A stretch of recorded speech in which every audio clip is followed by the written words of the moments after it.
बिस्मिल्लाहिर्रहमानिर्रहीम। सॉल्व करने जा रहे हैं हम चैप्टर 1 की जो एग्जाम्पल नंबर 2 है उसको। इसके लिए सर मैंने बताया कि पहले हम अपने की कॉन्सेप्ट्स देख लेते हैं कि वो क्या क्या हैं। की कॉन्सेप्ट ये कह रहे हैं कि ये इक्वेशन, ये जो हमें सवाल मिला है ना, ये सवाल ये बता रहा है कि एक कॉम्प्लेक्स नंबर ये है और एक कॉम्प्लेक्स नंबर ये है, ये दोनों आपस में बराबर है।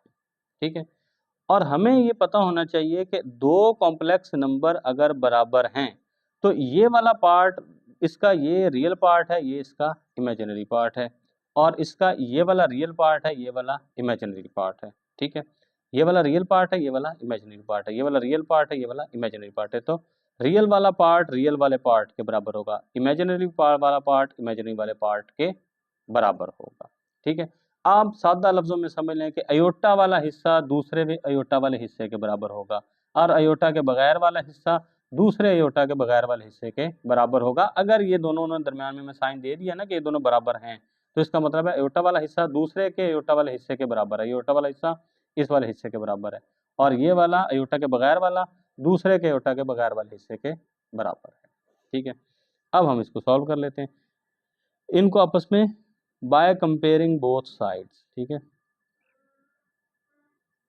हम दोनों साइड्स को कंपेयर कर लेते हैं, और उर्दू वाले बच्चे ये लिख लेंगे कि दोनों तरफैन का मुवाजना करने से, ज़्यादा बेहतर वर्डिंग है, तरफैन का मुवाजना करने से, बाय कंपेयरिंग बोथ साइड्स। अब ये वाला जो पार्ट है इसके बराबर ये है, तो हम लिख सकते हैं जी 2x - 1 इज इक्वल टू 5, और ये वाला पार्ट इस वाले पार्ट के बराबर है। अयोटा बताया था ना कि अयोटा साथ नहीं लिखना, क्योंकि अयोटा इसके साथ भी इसके साथ भी है, अगर लिख भी दें तो वो कट जाएगा, कोई फायदा नहीं है। y plus 4 is equal to 7, ये वाला पार्ट इस वाले पार्ट के बराबर है।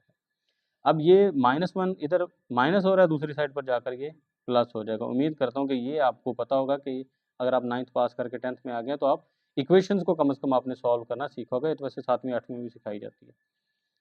5 + 1 हो गया। ठीक है, तो 2x हमारे पास आया 6, और x ये 2 इधर मल्टीप्लाई हो रहा है।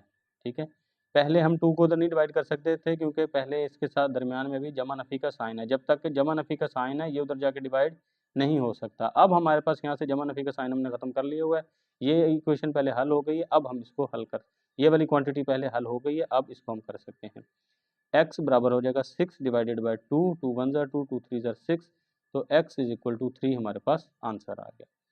एक वैल्यू हो गई हमारे पास। अब हमने y की वैल्यू मालूम करनी है, तो y इज इक्वल टू 4, इधर क्या हो रहा है, माइनस हो रहा है, दूसरी साइड पर जाकर इधर प्लस हो रहा है, दूसरी साइड पर जाकर वो माइनस हो जाएगा। 7 माइनस 4, तो y भी जो है हमारे पास 3 आ गया, तो दोनों ही हमारे पास 3 आ गए, तो ये हमारा आंसर आ गया। इधर ये भी आंसर है और ये भी हमारा आंसर है।